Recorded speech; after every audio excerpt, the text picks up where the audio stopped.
सीमा शुक्ला जी, कोलकाता से। राधे राधे। राधे राधे महाराज जी। महाराज जी, आपका भी कर्मों के ऊपर ही है। कह रहे हैं कि हमने आपको एक प्रवचन में सुना था कि हर इंसान को अपने कर्मों का फल मिलता है। अगर माता पिता के कर्मों का फल उनके बच्चों को भी मिलता है, अच्छा हो या बुरा। नहीं, जीव को अपना कर्म भोगना होता है, संयोग बनता है, पूरा जाल बिछता है।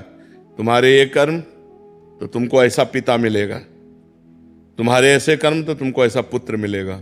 वो कर्म का पूरा विधान मिलाया जाता है और पूरा परिवार बनता है उस जाल में। ये माँ है, ये बहन है, ये भाई है, ये पिता है, ये रिश्ता है, ये नाता है। जिसको जितना भोगना है उतना उसको दुख भोगना पड़ेगा। कर्म सबके उसमें मिलित होते हैं, तभी वो आकर उनका पुत्र बनता है, तभी उनकी माँ बनती, तभी उनका पिता बनता है। ऐसा नहीं कि केवल एक व्यक्ति का कर्म पूरे परिवार को दुख दे रहा है, नहीं, उसके भी कर्म उसमें जुड़े हुए हैं। पिता का पाप कर्म ऐसे पापी पुत्र को जन्म देगा जो जन्म से लेकर के मरण तक उसको नाना प्रकार के दुख ही दुख देगा। पिता का पुण्य कर्म ऐसे पुण्यात्मा पुत्र को जन्म देगा जिसको बचपन से देखते हुए जवानी तक, मरते समय तक हृदय शीतल रहेगा। सब कर्मों का जाल बिछा हुआ है उसी में।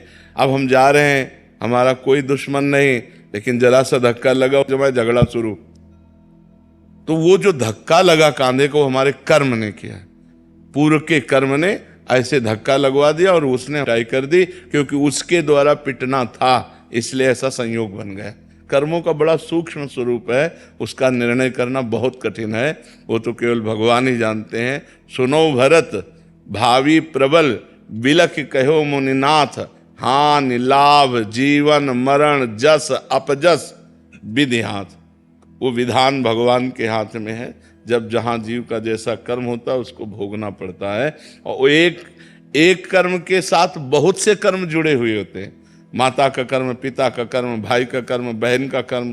तो अब एक ने गलती की और सबको दुखी होना पड़ा, उनको अपने अपने कर्मों का फल भोगना पड़ रहा है, क्योंकि वो ऐसा ही कर्म करेगा कि पूरा परिवार जले, वो ऐसा ही कर्म करेगा कि पूरा परिवार गर्वित हो, आनंदित हो।